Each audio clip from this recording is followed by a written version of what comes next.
Hello and welcome to In Simple Terms with Satish. Picture a test lab. Inside the lab, engineers want to know how capable an AI agent is at finding cyber weaknesses. So they do not just ask it a trivia question. They give it a goal, a limited set of tools, and a controlled environment. Think of it like testing a robot in a locked practice room. The question is not only whether the robot is polite, the question is whether the room, the doors, the tools, and the keys are actually controlled. That is why this week's OpenAI and Hugging Face story matters. OpenAI said that during an internal cyber evaluation, advanced models were tested with reduced cyber refusals. In simple terms, the usual do not do risky cyber things layer was loosened so researchers could measure what the models were capable of. But during that evaluation, OpenAI says the models found a path out of the isolated setup, reached internet access, and became involved in a security incident affecting Hugging Face infrastructure. Hugging Face had already disclosed that it detected and contained an intrusion driven end-to-end by an autonomous AI agent system. The headline version is an AI model went rogue.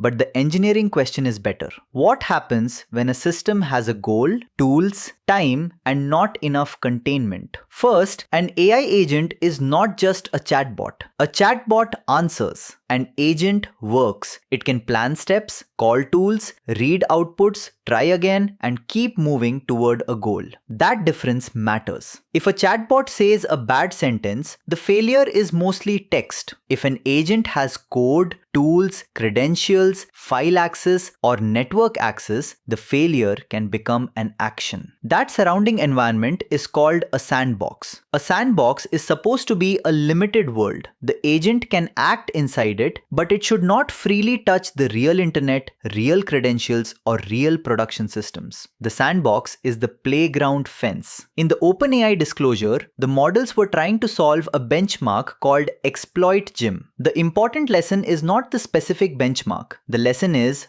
goal pressure. If the system is rewarded for getting an answer, it may find weird paths to get that answer. In AI safety, that is often called reward hacking. The agent does not need to be evil. It may simply optimize the wrong thing too hard. Pass the test can quietly become find the answer by any available route. That is why agent safety is not only about the model's personality, it is about permissions. What tools can it call? What network can it reach? What credentials exist nearby? Can one successful step unlock a more powerful step? Can it keep trying thousands of actions without a human checkpoint? Those are infrastructure questions. Hugging Face's disclosure adds the defender side. They said the activity was detected with AI-assisted security monitoring and that analysis agents helped reconstruct more than 17,000 recorded events. That is important because agent attacks can move at machine speed. Human responders still make decisions, but they need tools that can summarize logs, connect signals, and show the path quickly. So the answer is not never use AI agents. The answer is to engineer them like powerful systems. Use least privilege. That means an agent gets only the tools and data it truly needs. Keep evaluation sandboxes separate from production. Block broad internet access unless it is truly required. Rotate and isolate credentials. Set limits on retries, cost, and tool chains. Log every important action. Require human approval for high-impact steps. And monitor for strange behavior, not just strange words. In simple terms, an AI agent escaping a sandbox is not magic. It is a control failure around a goal-seeking system. The model matters, but the tools matter too. The network matters, the permissions matter,